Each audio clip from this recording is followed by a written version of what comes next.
Azul, azul. Alors, qu'est-ce qui se passe aux États-Unis? Que se passe-t-il aux États-Unis? Hein? Vous savez, moi, ça m'a rappelé immédiatement l'avant-première d'un film qui n'est jamais sorti, que j'ai d'ailleurs partagé sur YouTube en post, je l'ai posté. Azul Ahos. Et ce film, en fait, c'est à David Crowley. Il a payé le prix par sa vie et celle de sa petite famille quand il a fait ce film.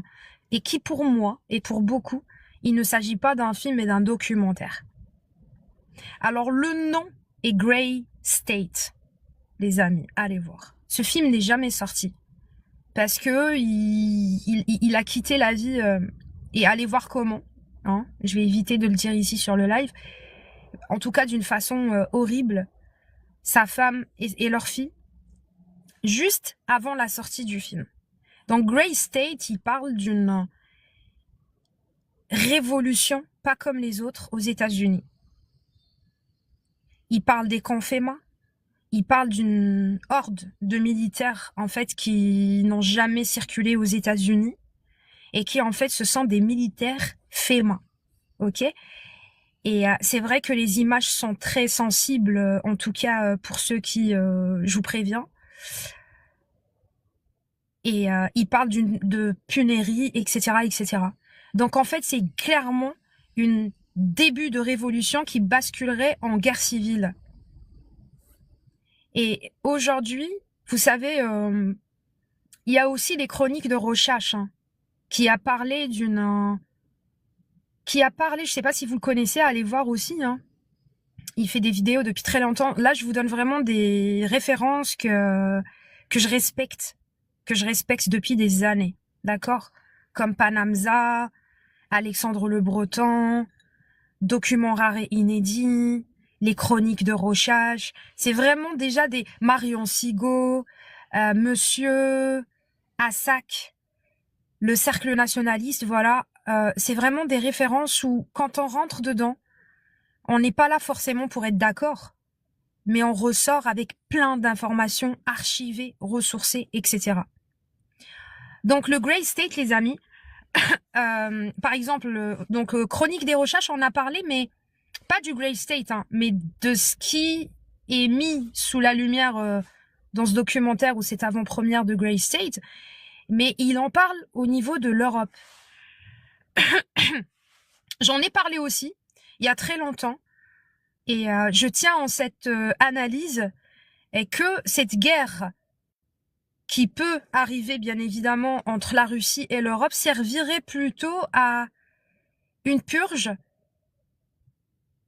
qui verrait le jour en se basant sur ces deux facteurs. Donc la droite, que je comprends, nationaliste, moi-même je suis nationaliste à Mazir, donc je comprends complètement, et la gauche, donc ce qui est mondialiste, immigration de masse, etc.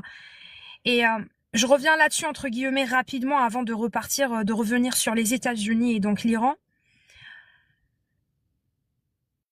Il faut comprendre, d'après ce que je pense, ce que je vois, et c'est ce qui est en train de se réaliser en plus, hein. Et puis d'autres résistants aussi, ou historiens, pardon, etc. Malgré nos différentes ethniques, religieuses, on arrive quand même à se rejoindre sur des carrefours, autour des carrefours, et ce n'est pas pour rien. C'est au contraire, c'est que même malgré le fait qu'on soit pas identique sur des points quand même très importants, on arrive à avoir une vision. Et c'est là le plus, c'est ce qu'il faut comprendre, c'est que ce n'est pas une question de savoir ou connaître l'avenir, mais nous avons quand même assez de recul pour être un minimum visionnaire. Donc en fait, cette guerre entre la Russie et l'Europe, en réalité, ce serait les deux facteurs qui sont les deux pôles, dont deux pôles, donc le pôle russo, etc., et puis l'autre pôle occidental, américain, européen et compagnie. et qui en fait vont faire leur entrée en Europe, et pas que, même au niveau du bassin méditerranéen et en Afrique. Ça a été dit d'ailleurs par un général français des armées, hein. Je ne me rappelle plus de son nom, mais je me rappelle son prénom, donc Didier quelque chose, je me rappelle plus de son nom.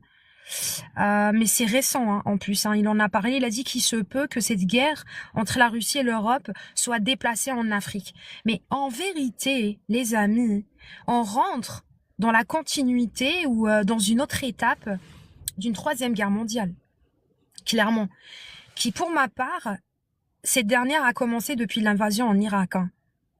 Et ce qui est intéressant, parmi les choses intéressantes à retenir de cette invasion sur l'Irak, qui est pour moi, et je le répète, le début de la Troisième Guerre mondiale, c'est cette conversation qu'il y a eu entre Bush et Monsieur Jacques Chirac,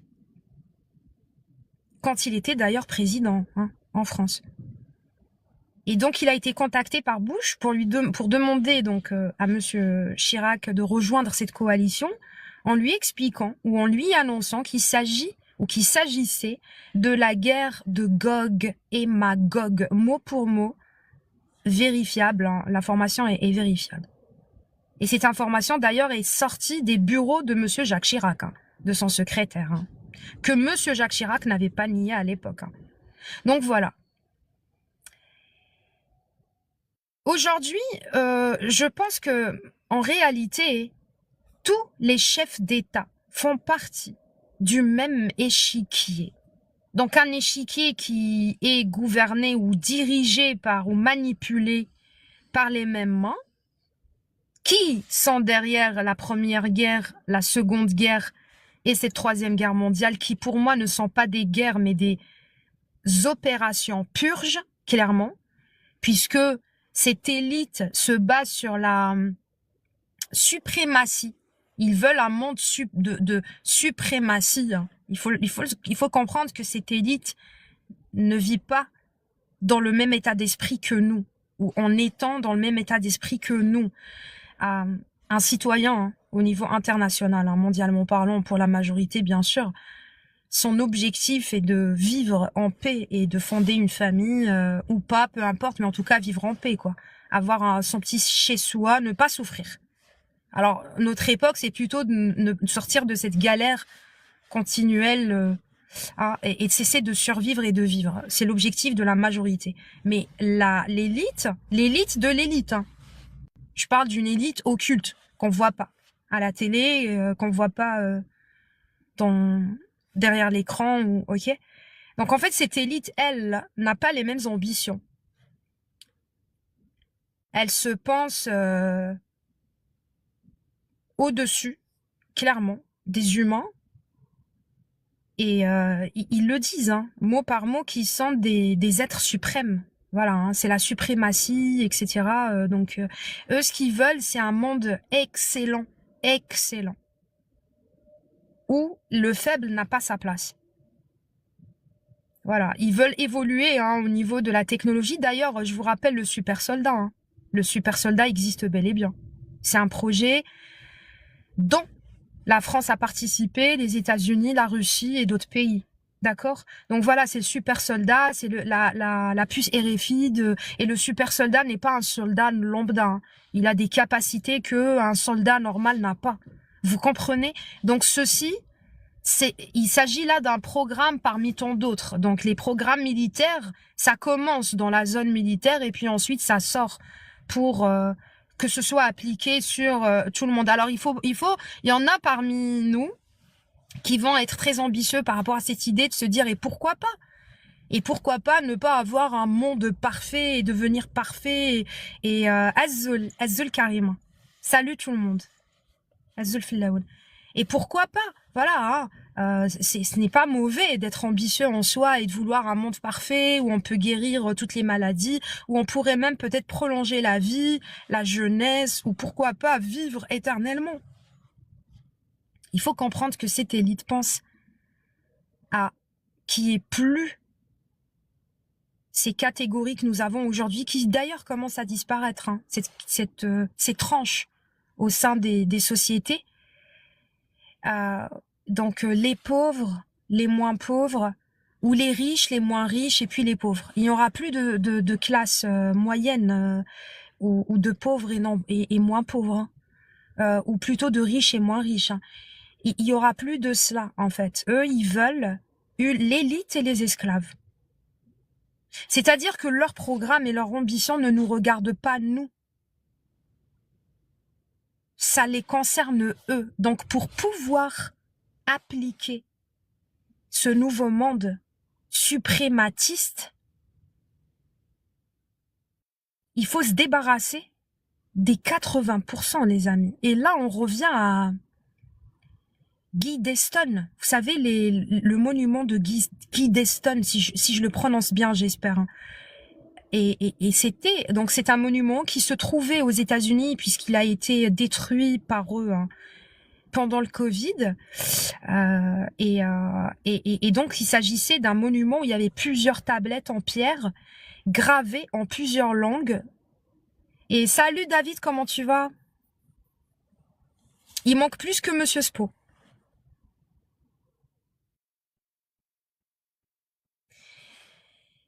Et voilà. Et donc, sur ces pierres en question, il y avait gravé, ils les ont détruits, exact. Ouais. Il y avait gravé en plusieurs langues. Ouais, c'est vrai que j'aurais dû, oui. Moi aussi, je lui ai envoyé. Merci, monsieur, merci, David.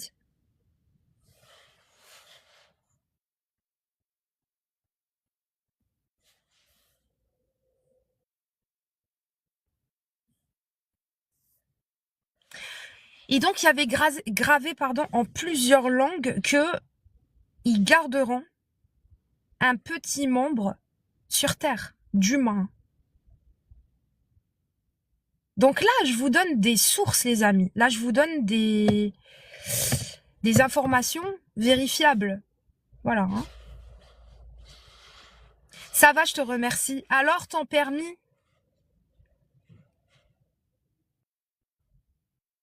Et j'espère que tu l'as pas passé pendant la neige, hein, pendant qu'il neigeait. Et pendant la tempête, David. Tu parles de la stèle qui a été détruite. Oui, le monument de Guy d'Eston, hein. Je sais pas si je le prononce bien. Voilà. Donc eux, vous savez, ils ont, par exemple, mis en place en Chine. Mon permis, je suis en conduite maintenant. Eh bien, bon courage, hein. De toute façon, c'est pas compliqué, hein. T'inquiète, hein. C'est une question d'habitude. Et de... Quand on veut, on peut. Alors, en Chine, les amis, en Chine, ils ont créé des mini-cities. Donc, c'est des cities, en fait, qui, à la première vue, on se dit, ah, c'est évolué, c'est le futur, c'est magnifique, etc.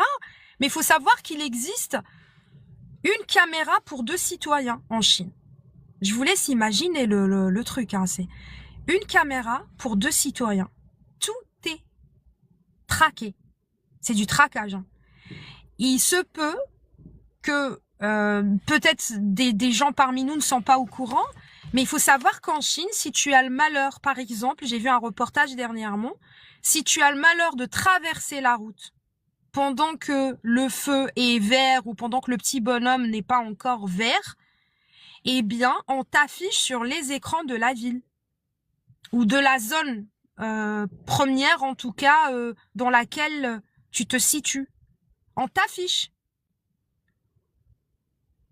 Voilà, la Chine sent dans le futur, c'est fou. Oui, mais le futur, mais comment? C'est ça le truc, il faut. Et du coup, on t'affiche, mais ça s'arrête pas à cela. C'est qu'ils ont des points. C'est comme le permis en France. Si tu ne mets pas ta ceinture, on te retire des points. Tu passes au feu orange, on te retire des points. C'est-à-dire, t'es vraiment sanctionné, non seulement à payer, donc un PV, mais en plus de cela, on t'enlève des points jusqu'à un moment donné où tu n'as plus de points et donc tu n'es plus apte pour le gouvernement de conduire et on te retire le permis complètement. Voilà, hein. Eh bien, en Chine, il ne s'agit pas, c'est le même système, mais pas uniquement au niveau de la conduite d'un véhicule, mais au niveau de la conduite dans la vie quotidienne. Tu craches par terre, on t'enlève des points. Tu ne traverses pas au bon moment, on t'enlève des points. Enfin voilà. Donc, et quand tu n'as plus de points, eh bien tu es concerné par, ou tu fais partie plutôt, de ces citoyens qui ne sont pas à la hauteur pour pouvoir voyager, pour pouvoir travailler, pour pouvoir s'investir. Donc, par exemple, demander un prêt et peut-être même se marier et peut-être même avoir des enfants. Vous comprenez? Comme la Corée du Nord. Je suis pas au courant que ça existe en Corée du Nord, mais... Alors, ils veulent appliquer ce modèle partout dans le monde, parce qu'ils veulent instaurer l'ordre mondial qui n'est plus un secret. Hein. Ceux qui ne le savent pas encore, je parle des adultes hein, ou de ceux qui font partie en tout cas de ma génération, je ne vais pas le reprocher à des jeunes personnes qui ont plusieurs choses à penser et à rêver, etc. Mais quand on est quand même arrivé à un certain âge, nous sommes quand même censés être au courant de l'ordre mondial, hein, qui n'est plus un secret, qui d'ailleurs a été dit par Nicolas Sarkozy et par des figures politiques au niveau international, ok ? Donc l'ordre mondial, c'est un ordre qui veulent ou un désordre, ça dépend comment vous le voyez, parce que puisqu'on peut le voir déjà, hein, parce qu'il est là déjà quelque part. Il est là déjà quelque part, ok ? Et cet ordre mondial, c'est le fait de ne plus avoir d'ethnies différentes, donc le grand métissage, le grand remplacement. Il n'y aura plus d'identitaires puisque la terre toutes les terres vont et leurs ressources vont devoir appartenir à cette élite, même si c'est déjà le cas quelque part. Mais chose qui va devenir vraiment officielle, clairement. On aura un seul passeport, une seule langue à parler, le conformisme quoi. Voilà. Hein. Les mêmes habits, c'est déjà le cas par la mode. On s'habille tous de la même façon. Les mêmes pensées, c'est déjà le cas. Par la mode aussi, hein, via Internet, via ce système de méritocratie universitaire, etc. Donc, on va pondre des individus diplômés, mais des diplômes basés sur la méritocratie, vous voyez. Voilà, hein, facile à corrompre, voire corrompu pour leur majorité. Et nous l'avons vu pendant le Coco-19 où des médecins ont fait barrage à ce qui se passait par rapport aux injections et puis la majorité qui était complice parce que c'est la méritocratie. C'est comme ça. Enfin voilà. Donc du coup, eux, pour pouvoir instaurer cela, ils savent qu'ils vont pas pouvoir le faire avec des nationalistes identitaires. Parce qu'un nationaliste identitaire se bat pour sa terre avant tout. Un immigré mondialiste se bat, ou un mondialiste, même s'il est chez lui, se bat pour son ventre et son bas-ventre. Et encore, il ne se bat pas. Il s'incline avec la force pour ses intérêts personnels. Et c'est le profil type dont l'ordre mondial a besoin. L'ordre mondial n'a pas besoin d'un identitaire qui défend sa terre, ses principes, sa famille. Donc, je vous donne par exemple une référence historique en France pendant le XVIIe siècle ou le XVIIIe siècle plutôt. Le XVIIIe siècle en France, eh bien, il y avait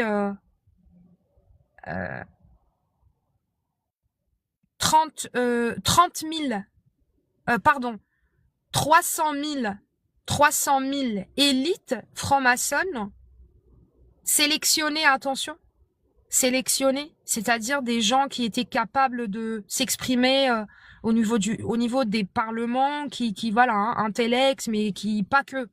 Ils avaient quand même des qualités et puis surtout des postes de pouvoir clés, etc., etc., sur 20 millions de Français. Voilà. Donc en fait, c'est que ils savent que le nationaliste identitaire n'acceptera pas de vendre sa terre, ses principes, sa famille contre de l'argent. Voilà. Donc eux, ce qu'ils veulent, ils veulent des gens qui ils s'inclinent, ils collaborent. Des gens qui sont prêts à vendre leur famille, leurs principes contre un les besoins. Voilà, contre ses besoins, leurs propres besoins. En gros, ils veulent pas de résistants. Ils veulent des collabos. Voilà. Donc, pour pouvoir mettre tout ce beau monde en place et faciliter donc cette installation de l'ordre mondial et leur monde suprématiste, il faut faire une purge. Comme ils l'ont fait pendant la Première et la Seconde Guerre mondiale. Parce que quand on nous dit guerre mondiale, c'était pas des guerres. Pour moi, une guerre, et normalement une guerre, se fait entre deux armes égales, entre deux clans à armes égales. Pas des armées contre des civils. Voilà. Donc, Première Guerre mondiale, il y a eu combien de morts civiles qui s'intéressaient même pas à la politique. Remarquez aujourd'hui, malgré les outils que nous avons au niveau de communication, la majorité n'en ont rien à faire de la politique. Hein. Ils s'amusent. Voilà. Ils sont même pas au courant Enfin voilà. Donc première purge, seconde purge. Mais eux l'appellent guerre et ils réécrivent l'histoire comme ils veulent. Hein. Voilà. Donc là, nous sommes en pleine troisième purge mondiale. Et alors, aujourd'hui, là, on revient aux États-Unis. Les États-Unis, comment ils vont? Et quand on parle des États-Unis, c'est une maquette pour l'Europe. Si ça marche aux États-Unis, ça marchera en Europe. Peut-être de deux manières différentes, mais ça fonctionnera. Puisque l'Europe est devenue les États-Unis sont, et la maquette plutôt, ou les États-Unis sont cette maquette européenne. Alors, les États-Unis, il y a des Américains qui ne veulent plus de cette immigration. Alors oui, bien évidemment, que ce soit aux États-Unis ou en Europe, il y a la crise, il y a des crises vraiment au niveau de tous les domaines. Donc économique, politique, social, etc. Mais tout le monde, les identitaires, entre guillemets, se rejoint au niveau de cette immigration de masse, ils n'en peuvent plus. En Europe, par exemple, que ce soit un Français, un Espagnol, un Allemand, peu importe, ils vont peut-être ne pas être d'accord sur certains points, ils vont diverger peut-être sur certains points, mais ils vont se rejoindre sur le point de l'immigration de masse. Hein. C'est même le premier souci qui dérange l'Européen de droite, si on peut appeler cela comme ça, de droite, donc nationaliste et tout, c'est cette immigration de masse, il n'en veut plus. Voilà. Donc, mais qui est derrière l'immigration de masse? Qui est derrière cette immigration de masse? Je vous donne un exemple par l'Afrique du Nord. En Afrique du Nord, aujourd'hui, nous vivons une invasion subsaharienne, mais invasion, hein, clairement. Hein. Donc, une invasion incontrôlable, qui n'est pas contrôlée. Quand je vous dis incontrôlable, c'est-à-dire que les États en Afrique du Nord ne contrôlent pas cette immigration de masse subsaharienne. Ces subsahariens qui veulent passer, donc traverser la Méditerranée pour arriver en Europe. Donc l'Union européenne, qu'est-ce qu'elle fait l'Union européenne? L'Union européenne finance les gouvernements africains du Nord pour garder ces subsahariens en Afrique du Nord. Et pour qu'ils partent pas donc en Europe, et pour qu'ils reviennent pas chez eux, il faut qu'ils restent en Afrique du Nord. Mais à votre avis, pourquoi? Parce qu'il y a une guerre mondiale qui est en train d'évoluer. Il y a un plan qui est mis en place. Et moi, je vous dis que la purge et qui va, ou l'élément déclencheur de cette guerre aux États-Unis, ça peut commencer par une révolution, puis ensuite une guerre civile, etc. Et en Europe, les éléments déclencheurs seront la droite et l'immigration. Voilà. On y est. On y est. Donc, il faut savoir que c'est eux qui ont mis en place cette immigration de masse. Qui va immigrer? Qui immigre? Ben, en général, alors il y a différentes sortes d'immigration, bien sûr. Il y a des étudiants qui immigrent pour étudier, mais on parle de la masse. Qui immigre? Ben, ce sont ces lâches qui, au lieu de défendre chez eux, ils préfèrent fuir leurs responsabilités et mendier chez l'autre. Parce qu'il y a des mouvements mis en place par les mêmes qui sont appelés la gauche, qui vont défendre ce lâche immigré pour l'imposer aux nationalistes. Vous comprenez?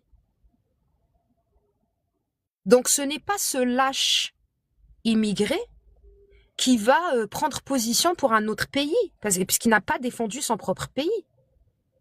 Un lâche reste un lâche. Alors moi-même, je suis immigrée, je suis en France. Mais par contre, je suis arrivée à l'âge de 18 ans, oui. Je me suis retrouvée dans ce programme qu'Allergie de l'immigration de masse, où on nous a fait, où en fait on est vraiment programmé pour immigrer mentalement, quelle qu'elle soit notre, même pourtant je fais pas partie de cette catégorie pauvre au Maroc, hein, ni riche, c'est-à-dire la classe moyenne, quoi. En vérité, pourquoi j'ai immigré? Bon, bien sûr qu'il y a des facteurs, hein, toujours, hein, parce que ça travaille partout. Ils font tout pour que leur programme arrive ou leur agenda arrive à terme. Vous comprenez? Et qu'elles réussissent. Donc, ils jouent partout, ils jouent sur toutes les cartes. On nous a mis des dirigeants complices là-bas, puis qui vont te créer des problèmes, que ce soit économique, social aussi. Donc, si tu n'immigres pas économiquement, tu vas immigrer socialement. L'objectif, c'est de vider l'Afrique de ses enfants pour les envoyer en Europe. Mais pourquoi? Pourquoi? Pour ce qui va se passer bientôt et ce qui a commencé à arriver aux États-Unis. La guerre de Gog et Magog, rappelez-vous de ces mots qu'a prononcé Bush à monsieur Jacques Chirac pendant l'invasion en Irak. Et pour comprendre ce que voulait dire Bush par la guerre de Gog et Magog, il faut lire les textes divins. La Bible, le Coran, je ne sais pas s'ils sont écrits dans la Torah, je l'ignore. Et je pense que oui, parce que j'ai entendu des rabbins en parler, mais il y a certains rabbins qui n'y croient pas, donc voilà. Mais sinon, dans la Bible et le Coran, il existe bien Gog et Magog. Hein. Donc Gog et Magog, il y en a qui disent que c'est des monstres et compagnie. Bon, les gens qui, avec tout le respect que je dois à la vision de chacun, mais des gens qui ne creusent pas forcément et qui prennent les choses, les paraboles littéralement parlant. Mais Gog et Magog, pour moi, hein, c'est cette masse qui suit le mouvement de la mondialisation. Voilà, conformiste. Et qui va servir, qui va devenir l'armée et qui est déjà l'armée de l'ordre mondial. Donc aux États-Unis, il y a une armée anti-immigration qui aujourd'hui sont passés à un stade quand même, vous l'avez vu par vous-même, où ça tire clairement sur les gens, hein, sur les immigrés. Alors, les immigrés, malheureusement, ou les gens en général, appellent cela du racisme. Moi, je vous dis qu'il ne s'agit pas de racisme là-dedans. Il s'agit d'un agenda. Il ne s'agit pas de racisme. Il faut sortir de cette simplicité, d'être simplé, de voir les choses avec un œil simplé. Non, ce n'est pas du racisme. Contre les immigrés, parce que non. On peut dire un racisme anti-humain, ouais, dans ce cas-là, parce que il faut comprendre que l'élite, cette élite n'a pas de couleur et elle a une religion, mais elle n'a pas de couleur. Il y a des dirigeants africains noirs, blancs, il y a des dirigeants européens, il y a des dirigeants asiatiques, il y a de tout en fait avec l'élite. Hein. Et c'est eux qui dirigent tout ça. Alors bien sûr qu'il y a une élite occulte, bien évidemment, mais il n'y a pas de racisme là-dedans. Il y a des noirs et des Amazirs et de tout en fait dans cette élite. Hein. Et pourquoi ils sont pas racistes avec eux? Donc il faut arrêter de voir les choses comme ils veulent qu'on les voit. Donc il s'agit il s'agit juste d'une étape de cet agenda. Ils ont besoin d'une purge. Donc pour faire une purge, il faut sur ce beau monde, il faut des facteurs. Bon, le facteur c'est quoi? C'est quoi le facteur? C'est la segmentation. Toujours. Ils ont besoin de segmenter une population pour pouvoir créer un choc. C'est comme la batterie d'une voiture. Quand ta batterie ne démarre plus, tu sors les câbles. Et donc, il y a le câble positif et négatif. Tu peux pas réalimenter une batterie avec 2 câbles positifs ou 2 négatifs. Il faut le plus, le moins. Voilà. Donc, c'est comme au Moyen-Orient, au Liban, les chiites, les sunnites, les chrétiens. Ça a duré pendant 30 ans. C'était une purge, hein. Ils se sont entretués entre eux. Ça va revenir au Moyen-Orient, vous allez voir, hein.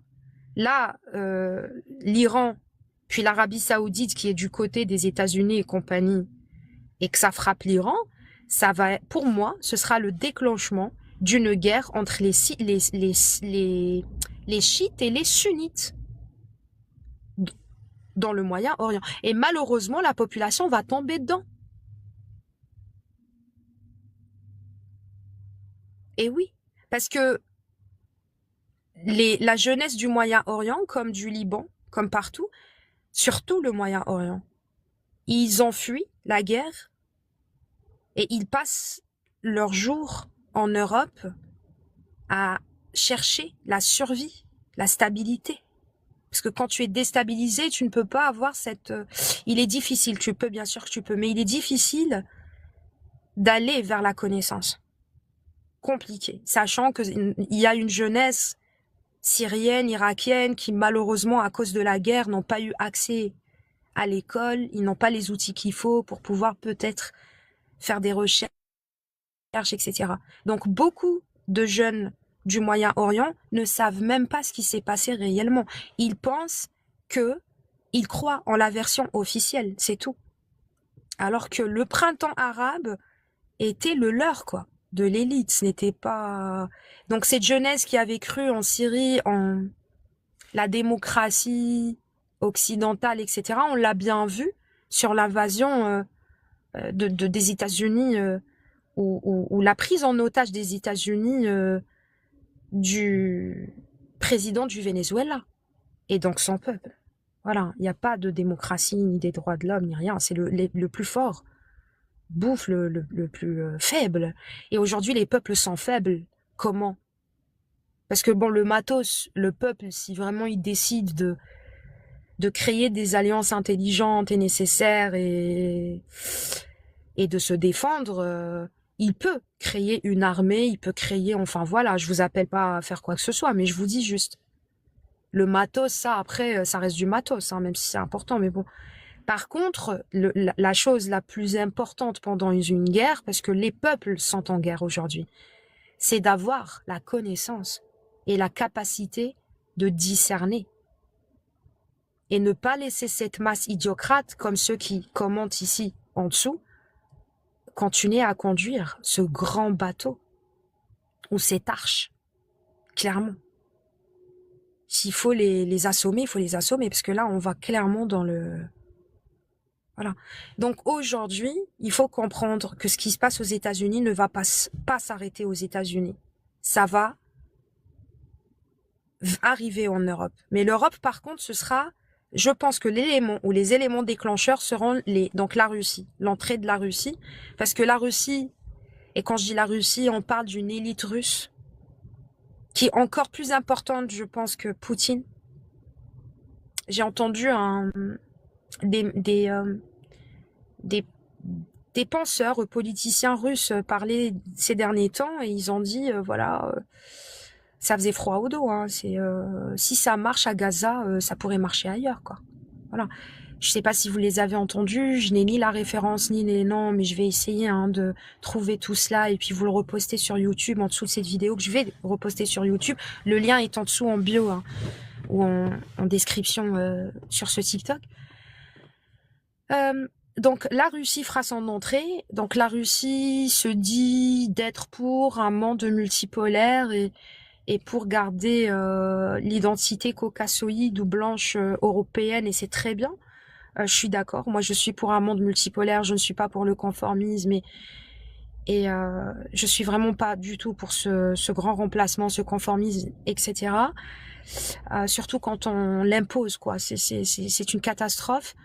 Et quand je dis je ne suis pas pour, c'est avec un œil qui a fait l'effort pendant des années, qui a sacrifié sa vie hein, quand même à faire des recherches.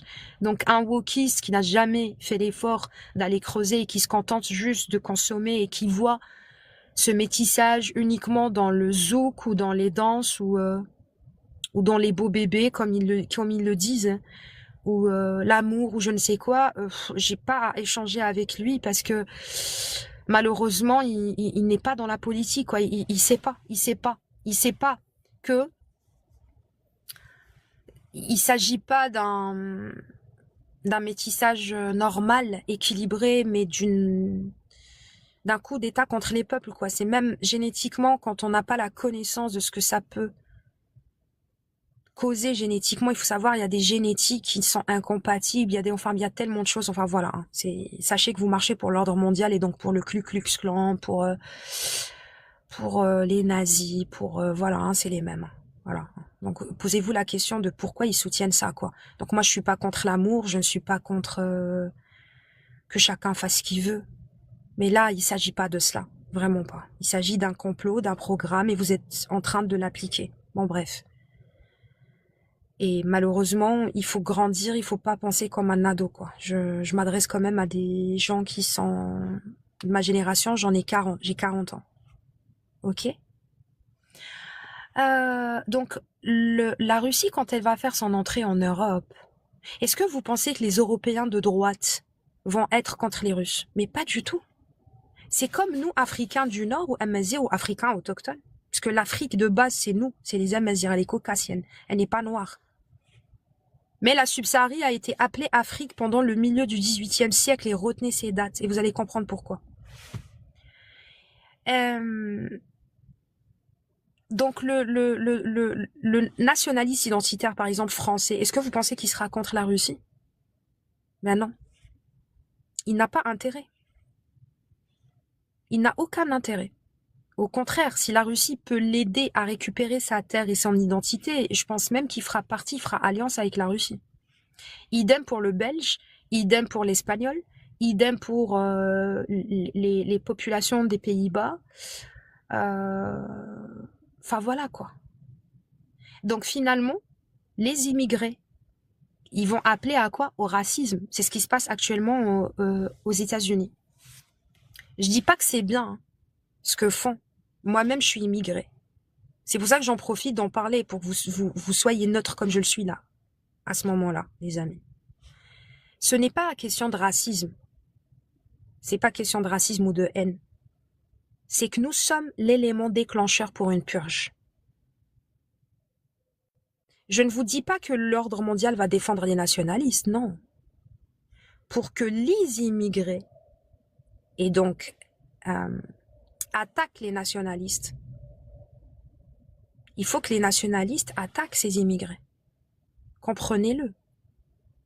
Parce qu'il n'y aura pas de gagnant dans tout cela, parce que les choses ne s'arrangeront pas ainsi. Pour que les choses puissent s'arranger, il faut que le monde, il faut qu'il y ait un max de gens, ou une bonne...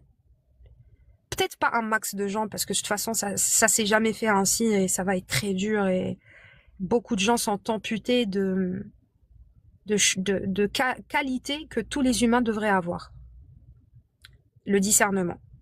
Comme disait Rochache, ou comme dit Rochache sur une de ses vidéos, quelqu'un qui n'a pas le discernement est maudit. C'est même une malédiction. Voilà. Et il a raison, vraiment, clairement. C'est devenu une malédiction de ne pas avoir le discernement, surtout aujourd'hui, les choses sont quand même elles sautent aux yeux, elles sont quand même transparentes de plus en plus, quoi. Donc, aujourd'hui, aux États-Unis, il paraît que les Black Panthers se sont armés face à ces militaires. Mais les Black Panthers, c'est qui? Qui a créé les Black Panthers? Soros. Soros. C'est les mêmes mouvements qui prétendent que l'Afrique du Nord est noire, l'Égypte est noire, même les rois de France étaient noirs, Jeanne d'Arc était noire et que les noirs sont suprématistes et qu'ils sont les chouchous de Dieu et qu'ils ne sont pas comme les autres. Mais alors, qu'est-ce qui se passe? Est-ce que les deux clans s'affrontent? Non. Ce sont deux éléments créés par la même entité qui sont mis en place pour faire ce que les autres ne peuvent pas faire. Ils vont pas attendre que les vrais noirs ou subsahariens ou apaches, parce que de leur vrai nom, en réalité, c'est l'Apache, la subsaharie, se lèvent, ils le feront pas. Même si, bon, certains d'entre eux vont le faire, ils vont pas aller jusqu'au bout c'est comme en France, ils ont essayé avec les gars des cités, etc., mais ça a pas marché. Ça a pas pris. Ils ont essayé avec les gilets jaunes, etc., ça a pas vraiment pris. Bon, il y a eu de la casse et tout, mais ça a pas basculé en révolution, et donc une révolution contrôlée qui est censée être basculée vers la guerre civile. Voilà pourquoi Attali disait en 2015, nous avons besoin d'une guerre civile, d'un raz-de-marée en France et d'une révolution. Comment ça? Comment ça? Qui a besoin d'une révolution en France? Ben qui? Ben ceux qui gouvernent la France. Voilà. Donc une révolution contrôlée. Et pour cela, il faut savoir ce qui s'est passé réellement en 1789 en France. Et que ce n'était pas une vraie révolution, mais un coup d'État contre le roi. Donc une révolution contrôlée de la même façon qu'en Syrie, d'accord, pendant le printemps arabe, de la même façon qu'en Libye, contre Kadhafi, de la même façon qu'en Tunisie, en 2011, même si ça n'a pas abouti comme il le souhaitait, Dieu merci, de la même façon que le 7 octobre. J'y crois pas un instant que c'est la résistance, mais alors pas du tout. Et de la même façon qu'en Iran aujourd'hui. Je ne soutiens ni l'Iran, ni Israël, ni les États-Unis, je vous parle en étant neutre. Voilà, moi je soutiens l'Afrique.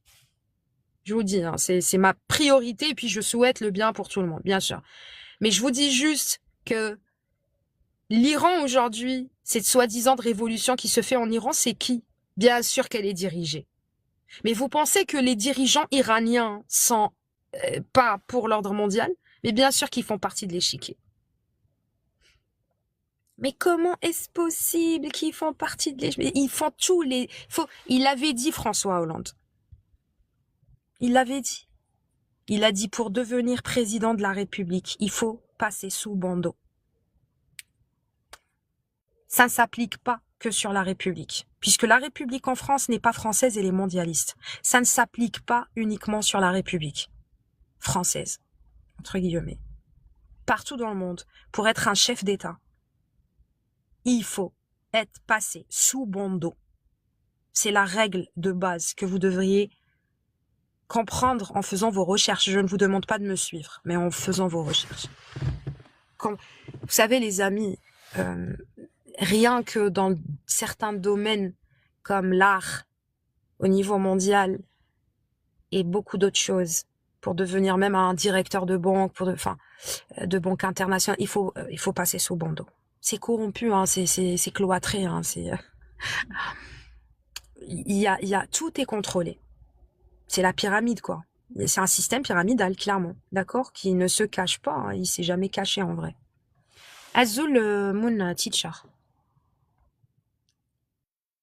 Ça, la révolution islamique, tu dis, d'où elle est islamique? D'où elle est islamique? Mais c'est eux. Alors, Daesh. Donnez-moi le début de Daesh, je vous écoute. Parce que vous n'avez pas le droit de dire, on sait pas. Bah, vous êtes censé savoir. Si vous êtes là, c'est que vous causez politique, vous pensez quand même, vous avez quand même certaines notions. Daesh, ça a commencé où?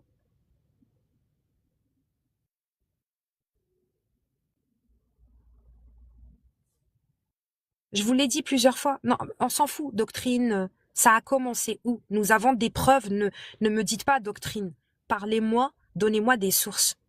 À partir du moment où il y a des sources, donnez-moi les sources. Ça a commencé. Comment? Où? Daesh. Voilà. Vous voyez? Donc vous, en Irak, bravo. Ouf. Ouf. Parce que j'allais vous le dire, les gars. C'est vous qui êtes le bras droit de l'ordre mondial et donc de cette élite. Parce que vous ne savez pas. Vous ne savez rien. Vous ne savez rien et c'est grave. Pourtant, vous êtes là, quoi. Vous assistez à certaines conférences et tout, mais vous ne retenez pas. C'est pas que vous ne retenez pas. Je vais vous dire c'est quoi votre problème. Vous êtes là, mais quand on vous donne des notions, des preuves, vous ne faites pas l'effort d'aller faire vos recherches. Vous comptez que sur nous. Et tu peux pas retenir si tu ne fais pas toi l'effort de faire toi-même des recherches. Tu dois le lire par tes propres yeux pour le retenir. Tu comprends? Et pourquoi pas pousser la réflexion encore plus loin que moi et que les autres, ou arriver encore avec ta vision des choses. Nous avons tous besoin de cela. Il y a des choses peut-être que moi je n'ai pas vues, que toi tu vas pouvoir voir. Voilà. Irak, Daesh a été fait en Irak, dans les prisons, précisément. La prison plutôt de Abu Ghraib. Le scandale entre l'armée, concernant plutôt l'armée américaine à l'époque, et les deux médecins psychologues qui a eu d'ailleurs, ils ont eu un procès aux États-Unis avec les vidéos et photos chocs qui ont fuité depuis les prisons ou la prison d'Abu Ghraib irakienne, et qui ont eu donc un procès aux États-Unis, et ils ont avoué que c'était un programme, donc la torture qu'il infligeait aux prisonniers irakiens, civils innocents, hein, pas forcément des militaires, était un processus qui fait partie du mind control. Et l'ordre venait directement de la CIA. Voilà. Ça, vous devriez le savoir.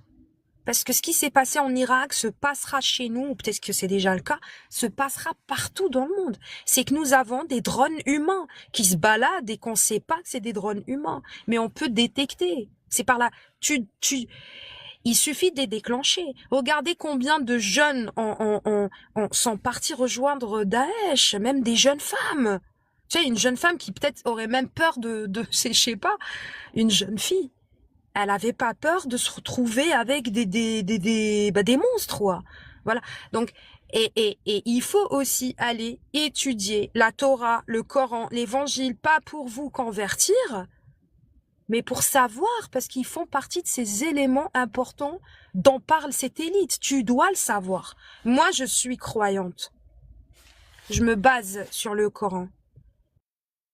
Et bien évidemment, quand on croit en le Coran, on croit en tous les prophètes, donc tous les prophètes et les livres saints que Dieu a fait descendre. Donc je les lis, je les respecte, etc. Mais je me base sur le Coran. Et ce n'est pas pour autant que je m'arrête au Coran. Mais pas du tout. Je vais lire des livres d'écrivains, philosophes, politiques, historiens, peu importe, qui ne sont pas, qui n'ont pas la même, le même état d'esprit que moi, étant croyante. Et ce qui est extraordinaire, c'est qu'on se rejoint. Mais même sur des choses, vous savez qu'on n'entend pas forcément à la télé ou qu'on lit pas dans les journaux, comme l'ego est ennemi. Allez voir ce livre, qui est extraordinaire. Le jour où je l'ai trouvé, je me suis dit, parce que je me posais la question spirituellement, vis-à-vis du mind control. Mais qu'est-ce que c'est que l'ego? Qui est d'ailleurs cité dans le Coran, je ne sais pas pour la Torah et l'Évangile.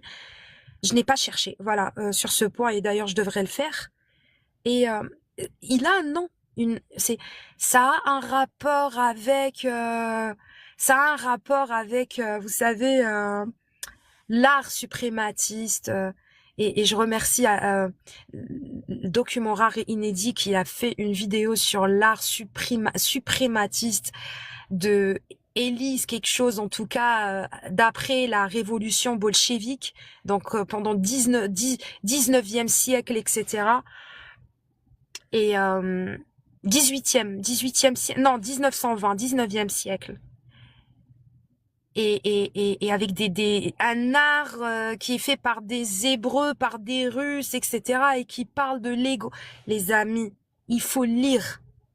Je vais pas trop vous éparpiller avec moi parce que bon, hein, mais c'est comme vous savez, quand un commissaire là dans les films, quand il cherche une scène de crime, quand il enquête sur une scène de crime, et ben vous savez, à un moment donné, ils mettent plein de plans sur les murs pour voir tellement il y a de l'information et tellement ça se croise, et des fois les sources n'ont absolument rien à voir ensemble à première vue, qui sont dans l'obligation de mettre à un moment donné, ou de préférence mettre les plans comme ça sur les murs pour élargir la vision et pour avoir cette vision de 360.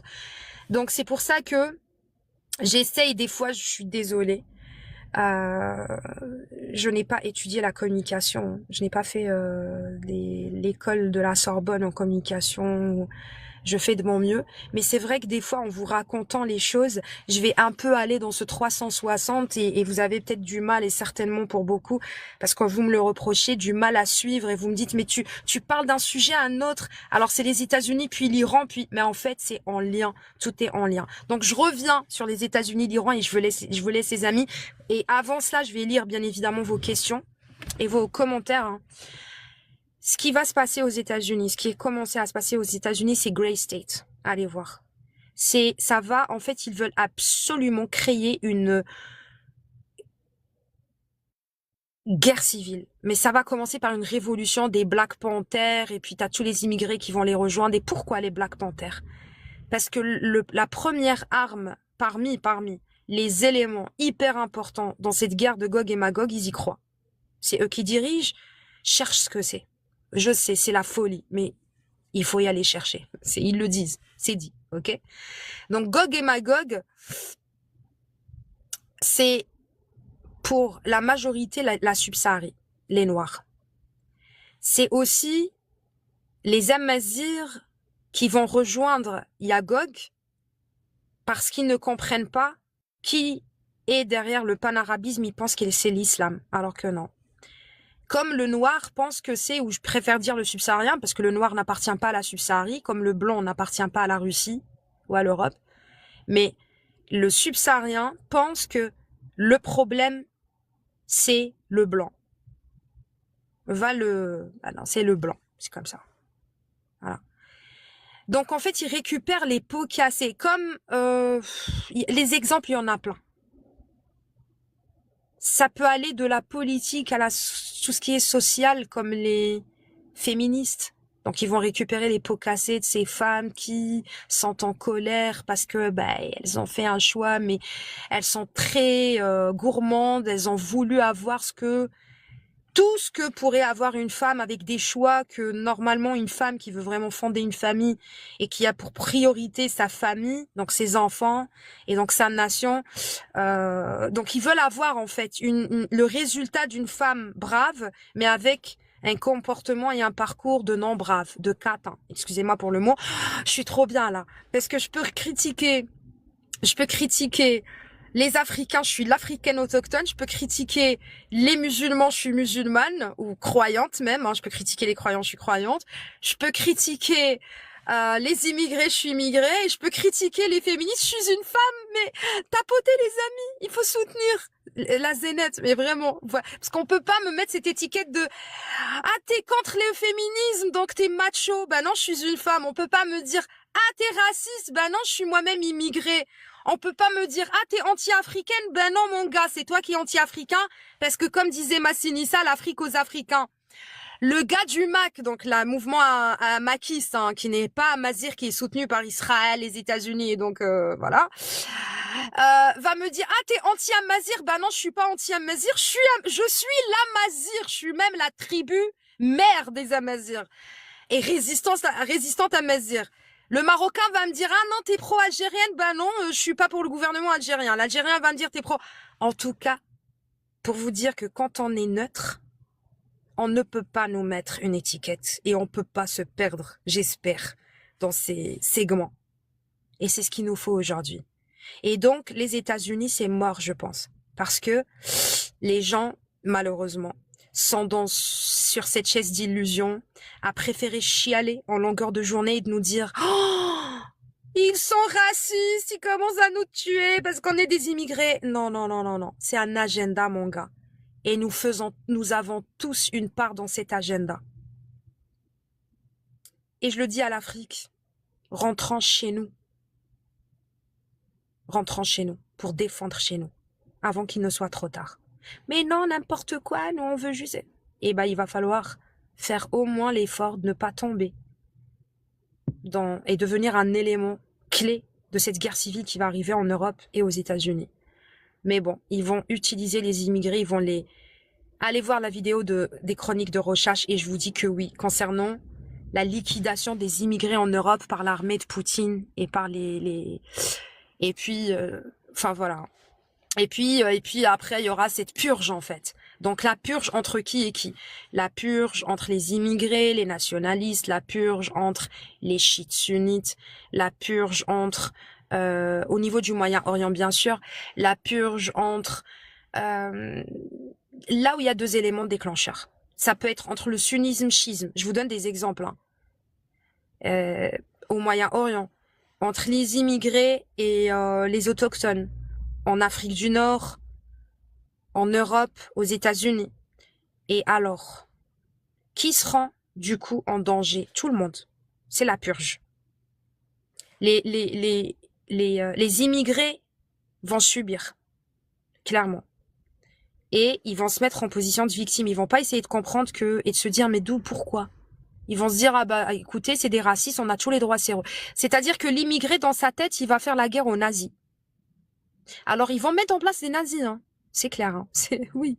Mais ces nazis vont récupérer des identitaires qui ne sont pas des nazis, mais qui eux aussi n'ont pas fait l'effort de comprendre que la bataille n'est pas entre la droite et la gauche, elle est ailleurs. Voilà. Donc comme tout le monde a passé son temps à compter sur les gouvernements corrompus et à ne pas faire l'effort de faire ce gros travail de connaissance qui te fait passer par l'introspection, et cette introspection, je vous assure, elle est douloureuse, je vous assure. C'est comme si on venait d'arriver pour te dire, eh ben, tu sais quoi, on n'est pas tes parents. Et ben là, je peux te dire que, voilà, hein, ça fait mal. Mais alors, cette introspection fait mal, mais elle est nécessaire. Alors l'Iran, hein, pour revenir là-dessus rapidement, l'Iran, écoutez, venez même pas me dire non, c'est la dictature. Écoutez, à un moment donné, chacun s'occupe de chez soi, vraiment.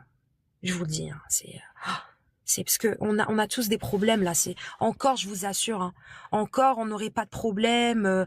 Nos descendants, nos enfants ne seraient pas nos enfants et nos grands ne seraient pas en danger de mort, hein, clairement. Hein. Là, ouais, tu sais, on va tous s'asseoir autour d'une table, nous les nations, vous savez, qui n'ont pas de problème, et on va discuter au sujet de ces populations qui subissent les pauvres et qui en fait nous sommes en tant qu'humains dans l'obligation à un moment donné d'intervenir et puis d'essayer de créer cet équilibre ou être un phare pour eux ou peu importe. On n'en est pas là. Voilà. Donc aujourd'hui venir me dire ah t'as vu l'Iran c'est la dictature, c'est non, c'est pas une question de dictature. Il y a des pays où se trouvent des dictats jadis où se trouvaient plutôt des dictats mais qui en fait tenaient leur pays. Vous allez me dire, oh, t'acceptes la dictature. Mais nous sommes en dictature. Aucune nation n'est sous soi-disant démocratie. Hein. Allez savoir ce que c'est que la démocratie même, hein, dans le fond. C'est voilà, hein. Parce que tout le monde plaide pour la liberté comme si on était enchaîné. Cette hypocrisie que j'ai revue. Parce que je me suis toujours posé cette question concernant la liberté. On veut la liberté. Ouais, mais les amis, s'il vous plaît. Nous sommes libres. La preuve, nous résistons. Nous faisons le choix de ne pas tomber dans le piège de la segmentation. Alors, ce qu'il faut, c'est l'équité et non la liberté. C'est la conscience et l'équité. Ce n'est pas la liberté, mais sinon nous sommes libres. Et les mêmes hypocrites que j'ai lus pendant le Covid, pendant l'injection, que j'ai entendu, que j'ai lu après, bien sûr, les faits, qui étaient là pour nous dire on nous a obligés à nous faire injecter. Oh, non, ce n'est pas vrai, vous mentez. Ce n'est pas vrai, on nous a pas obligés. On nous a mis une pression, oui. C'était pas équitable. Mais nous étions libres de refuser. Voilà. Donc aujourd'hui, il faut pas se battre pour la liberté. Il faut se battre pour l'équité. En étant libre, nous sommes libres, oui. Oui, c'est une forme de prison, mais voilà. Vous savez, je vais vous dire une chose. Il y a une différence entre l'esclave et le pris en otage. Un otage qui est pris en otage, s'il est libre au fond de lui, et donc la liberté vient par la connaissance et une sorte d'intelligence et de savoir être, savoir faire, savoir penser, etc. Même s'il est menotté, il peut nous faire passer un message en clignant des yeux, par exemple. Or, un esclave, il l'est, même quand il n'est pas menotté, les amis. Et c'est exactement ce qui se passe aujourd'hui. Aujourd'hui, nous vivons l'esclavagisme, quoi. Il faut arrêter de croire que l'esclavagisme, c'est une forme de, où on va nous menotter, nous traîner par les cheveux pour... Non, mais pas du tout, hein, pas du tout. Nous choisissons. Donc ces Black Panthers, par exemple, ou ces révolutionnaires qui ont été un facteur contre la Libye, donc Libyens ou Tunisiens, ou la gêne de 112 au Maroc, ou les révolutionnaires à l'époque, bon, en France, hein, 1789, c'était une milice clairement, ou encore en Syrie, où ce sont des esclaves de la pensée d'abord. Ils pensent que c'est la...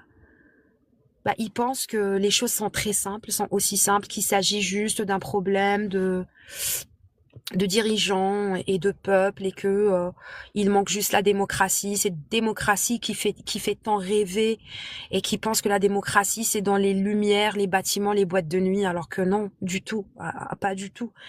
Et voilà, ils sont tombés dans ça, c'est des esclaves et c'est ces esclaves, les 80%. Ils appliquent la loi Pareto, hein, ces francs-maçons, hein, et ceux qui sont au-dessus des francs-maçons. C'est la loi Pareto. Hein. C'est les 80%. Alors, la loi Pareto, politiquement, socialement. Hein. Donc, c'est les 80% sont ciblés pour conduire les 20%. Voilà. Donc, les 20%, d'ailleurs, l'injection a quand même segmenté hein, les deux parties. Hein. Donc, les 80% qui croient en ce qu'ils voient, sans creuser et qui sont complètement, en fait, pour moi, amputés, clairement. Il faut qu'ils vivent. Tout le monde a le droit de vivre, mais ils n'ont pas le droit de conduire. Surtout en ce moment. Voilà. Donc, il faut que les 20% forment un bloc. Surtout au niveau du bassin méditerranéen. Nous avons tous des pots cassés. Nous avons des gens qui, ils ont raison. Des nationalistes identitaires. Nous avons besoin des nationalistes identitaires. Mais il faut qu'ils comprennent juste que il faut juste qu'ils arrivent à comprendre que les gouvernements appartiennent tous à cet échiquier. Donc, qu'est-ce qu'il faut faire sur cet échiquier? Est-ce qu'il faut se caser dans une case? Non. Il faut faire tempête dessus. Tempête sur l'échiquier, clairement. Donc, comment? Par les révolutions? Surtout pas. Surtout pas les révolutions, puisque la révolution fera en sorte de... Ils ont l'habitude, en fait. C'est ainsi qu'ils avancent leur pion. Ce n'est pas par la révolution, mais par une alliance ou des alliances déjà en petits blocs comme ça, parce qu'on peut pas créer un gros bloc d'un coup, mais des petits blocs, surtout au niveau du bassin méditerranéen. C'est-à-dire les Africains autochtones qui ont compris, pourquoi pas des subsahariens aussi qui ont compris, des Européens qui ont compris. Et ça, moi, je vous le dis depuis très longtemps, avant qu'il ne soit trop tard. Donc, vous allez me dire, RN, non. Non, ce n'est pas vraiment cela. Il faut, par exemple, au niveau français, allez, les royalistes, quoi. Mais les vrais. Les vrais. Et les vrais, c'est qui? C'est ceux qui sont avec la vérité, tout court. Qu'elle soit bonne ou mauvaise, avec la vérité. Et comment on devient vrai? En faisant l'effort de faire des recherches. Voilà. Dans une révolution, il y a souvent des contre-révolutions, de l'infiltration. C'est sûr. La solution n'a jamais été... Les amis n'a jamais été la révolution. Nous sommes en guerre. Tu réponds à la guerre par la révolution, toi? C'est quoi une révolution? C'est l'anarchie. C'est ok, on va tous sortir. Vous pensez que le fait de descendre tous en masse comme ça règle les choses, mais pas du tout. La majorité, ils sont amputés. Je vous assure, ils sont même malades, clairement. Vous le voyez pas, vous voyez pas que les gens sont malades. Comment tu vas le gérer, toi, ce beau monde? Même si toi, tu as une bonne intention de descendre, de faire les choses correctement, tu veux pas qu'il y a du sang qui coule, tu veux pas que... Mais ça va arriver. C'est eux qui vont... Tu penses qu'ils vont t'écouter? Mais pas du tout. Il faut une organisation. La révolution n'est pas l'organisation. La révolution, c'est même leur concept. J'ai pas envie de trop faire long, mais vous savez, ces gens-là, Quand la Torah est arrivée, ils ont créé quelque chose en parallèle. Quand Jésus est arrivé, paix et prière sur lui, ils ont créé quelque chose en parallèle. Quand le Coran est arrivé, ils ont créé quelque chose en parallèle. Et dans chaque nation, ils font la même chose. Dans chaque, pas que dans le domaine politique, social, économique, tout, c'est le parallélisme. Et c'est ça l'ego, le qarin en fait, comme est cité dans le Coran. Par exemple, je vous donne un exemple au niveau du Maroc, de l'Algérie. Nasser Ez-Zefzafi, la figure Rifen, qui s'est levée et qui a dit « Tous les gouvernements en Afrique du Nord sont corrompus, notamment ceux du Maroc et l'Algérie. » Celui du Maroc et celui de l'Algérie. Qu'est-ce qu'ils ont fait? Ils ont créé un parallèle, un parallélisme. C'est le bureau du RIF aujourd'hui. Vous allez me dire, mais non, c'est géré par le gouvernement algérien. Le gouvernement algérien est un gouvernement brave. Vous n'avez rien compris. Tu ne peux pas tenir un poste important si tu ne passes pas sous bandeau, comme l'avait dit François Hollande. Tu ne peux pas. Les braves sont morts pendant la guerre de l'Algérie. Ils sont tous francs-maçons, les gars. Tu peux pas. Sinon, ils l'élimineraient en plein jour comme ils ont fait à Boudiaf. Vous rigolez ou quoi? Voilà. Et arrêtez d'espérer. Stop.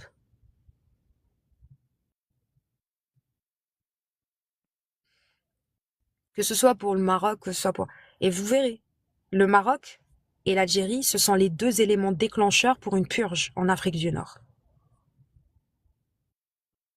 Donc, il faut qu'il y ait un troisième élément. Comme en France, en Europe, les États-Unis, ça va être compliqué. Hein, Bref, mais voilà, il faut qu'il y ait un troisième élément. Parce qu'ils ont l'habitude avec deux éléments. Attention, hein, deux éléments, 1000, mais il faut que, quand je vous dis un troisième élément, sortir des parallèles. Comme en France, il y a la droite, la gauche, il faut un troisième élément. C'est la royauté. Chiite, sunnisme, le Coran. La vérité. Talmud, Zohar, orthodoxe, machin, la Torah. Voilà. Il faut qu'il y ait un troisième élément. Concernant le bassin méditerranéen, et je vous dis, ce sera le phare peut-être de la résistance. Parce qu'on nous laisse pas le choix.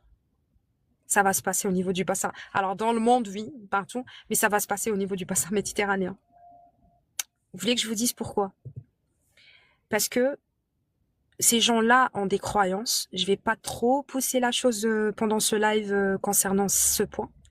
Mais autre chose, pour ne pas être trop farfelu concernant ce point-ci, c'est que l'Afrique a le pourcentage ou le taux le plus élevé de la jeunesse et des musulmans. La majorité des musulmans dans le monde se trouvent en Afrique. Ils veulent plus. Même s'ils sont pas vraiment musulmans. Hein. Vous savez, nos pays, même nous, on n'est pas des vrais musulmans. C'est le parallélisme. On est dans le parallélisme. Comme les juifs ne sont pas des vrais juifs. Comme les chrétiens ne sont pas des vrais gens. Il faut arrêter de croire qu'on est... on serait avec Dieu. Si je m'adresse aux croyants, entre guillemets, Dieu serait avec nous. On serait avec Dieu. On serait pas avec le conformisme. On tomberait pas, nous, mais les musulmans. Et les juifs et les chrétiens sont les premiers à marcher dans le plan satanique, là. Clairement. Clairement. Pire que des laïcs. Clairement. Avec le respect que je dois, bien sûr, à chacun. Aux laïcs, aux juifs, aux chrétiens, aux musulmans. Mais je vous dis juste, hein, c'est parce qu'on est dans le parallélisme. Parallélisme, dans l'ego, le parallélisme, quoi. À chaque fois qu'il y a quelque chose, ils l'habillent. C'est leur comment dire, c'est comme Marianne et Jeanne d'Arc. Ils ont habillé Jeanne d'Arc par Marianne. Parallélisme. Vous voyez comment ils font? Voilà. Alors eux, même si on est mauvais, quand je vous dis mauvais, je vous parle au niveau de la connaissance, mais vraiment dans tout, hein, politique, géographique, écologique, même religieuse, malheureusement. Eh bien, malgré cela, ils ont peur que le bassin méditerranéen, s'allie, et surtout les Africains. Parce qu'on a des éléments, bien sûr, qui segmentent, mais on a un élément qui est très important qui pourrait nous faire unir. Clairement. Parce que les Nord-Africains ne peuvent pas être tous ensemble, c'est impossible. Et les Subsahariens ne peuvent pas être tous ensemble, c'est impossible. Il y aura un troisième élément. Dans le mauvais sens et dans le bon sens. Mais ça, après, on en parlera plus tard. Mais je vous dis juste que l'Afrique et l'Europe ont un rôle hyper intéressant à jouer. Et ça va se jouer chez nous, qu'on le veuille ou pas. Parce que eux, même si on est des mauvais croyants, on est incompatible avec l'ordre mondial. On va pas accepter cela. Ils peuvent pas mettre un croyant sous... Alors oui, ils ont pu nous mettre sous esclavagisme doux, qu'on n'aperçoit pas avec les yeux. Mais ils peuvent pas nous mettre dans leur système de l'ordre mondial qui arrive tel qu'ils veulent qu'il soit, suprématiste. C'est impossible. Donc, et de toute façon, ils peuvent pas mettre la jeunesse, quoi, sous... Ils veulent une grande purge en Afrique, qui a déjà commencé. Donc, entre Africains, entre segments, donc musulmans chrétiens, ils nous ont ramené Daesh, bien sûr, hein, de la CIA, bien évidemment, qui parle au nom de l'islam, puis t'as l'autre qui va dire, oh, c'est les musulmans, ça.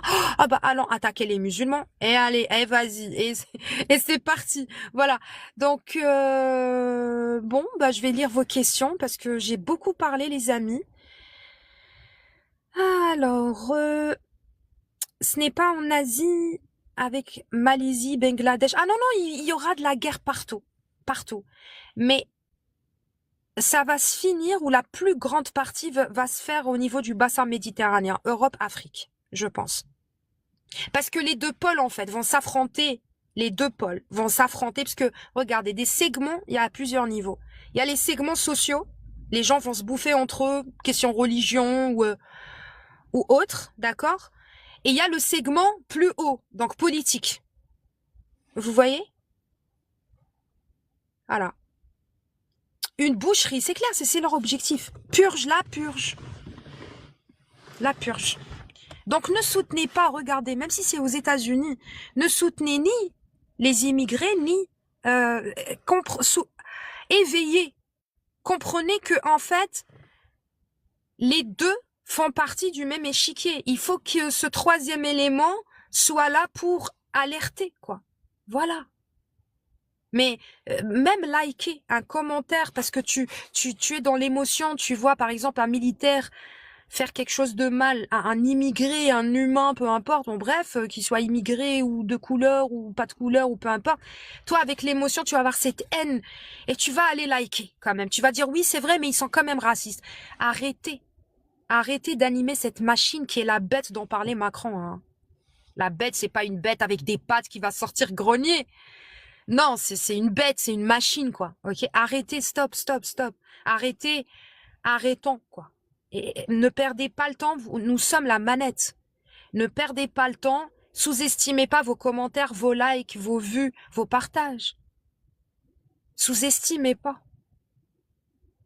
On voit nos frères qui vont dire, ou peu importe, au niveau humanitaire, au niveau ethnique, qui vont te dire, ouais, vous avez vu, oh, c'est du racisme, c'est un agenda. Bien sûr que dans cet agenda, il va y avoir des racistes des deux côtés, il va y avoir des pots cassés des deux côtés, il va y avoir des anti-machins des deux côtés, des anti, il y aura toujours des anti. Mais ce n'est pas eux, ce n'est pas moi et toi, même si on est en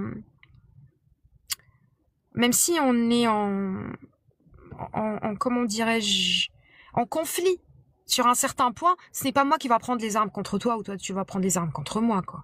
Donc en fait, c'est une purge, c'est qu'il y a quelqu'un qui m'utilise moi et toi pour son agenda, pour que nous, finalement, il n'y aura pas de gagnant. C'est très sale, les gars.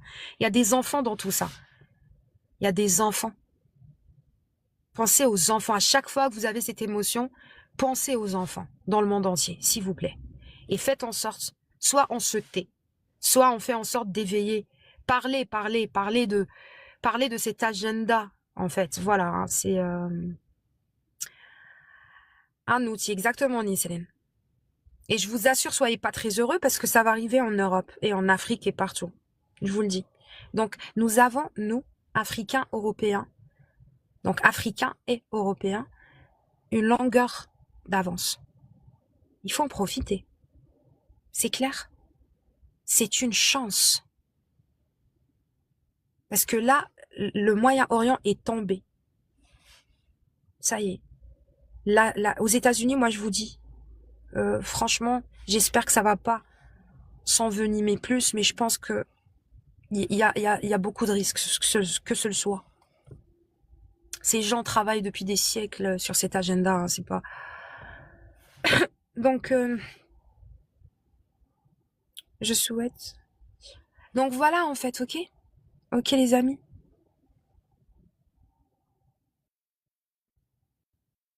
Et surtout, on est sur Internet. Ils ont, rien qu'au Maroc. Au Maroc, hein. Le roi a mis en place, ou ceux qui sont au-dessus du roi, bien sûr, ont mis en place un centre d'appel dont travaillent 5000 agents. Que pour les opposants. Et je vous assure que les opposants ne sont pas nombreux. On est des dizaines. Est-ce que vous êtes au courant? Alors ça, c'est le Maroc. Et c'est ce qu'on sait uniquement. Et ça, c'est officiel, hein. 5000 agents. Ça dort pas 24 heures sur 24. 5000 agents uniquement pour les, ah si, uniquement pour les opposants marocains. Ou rifins, ou etc. C'est pareil pour l'Algérie, c'est pareil pour la France, c'est pareil pour les États-Unis, mais il y a des choses encore plus occultes, encore plus cachées au niveau mondial, où ils vont s'habiller, ils parlent toutes les langues. Donc vous avez des profils, vous avez des gens qui parlent votre langue, qui connaissent votre religion mieux que vous, ils travaillent, ils bossent, les amis. Ne tombez pas dedans.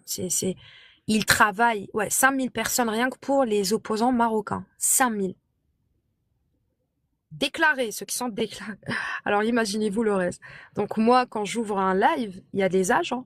Plus que les gens. Donc là, on est 75, il se peut que on n'est que une dizaine, hein, de vrais, on va dire. Mais le reste, c'est que des agents, il se peut, hein. Voilà. Voilà. Donc imaginez-vous donc moi je sais, et malgré cela je tombais dans le piège avant, parce que si ça te met en colère, ça joue sur l'émotion. Bah là voilà, j'essaie de me concentrer sur ce que je dis, et voilà. C'est des lâches diaboliques, énergumènes. Mais je vous dis une chose pour conclure, ils tomberont. Et pourquoi nous sommes en train de vivre ceci? Là, je vais rentrer légèrement dans la spiritualité. Étant musulmane, c'est parce que Dieu veut qu'on sache qui ils sont, pour n'avoir aucune pitié pour eux le jour où ils seront entre les mains des résistants humains dans ce monde. Croyez-moi. Croyez-moi. Parce que tu dois voir pour y croire. Tu dois goûter à leur venin. Parce que si le serpent n'avait pas mordu des humains, personne ne lui couperait la tête.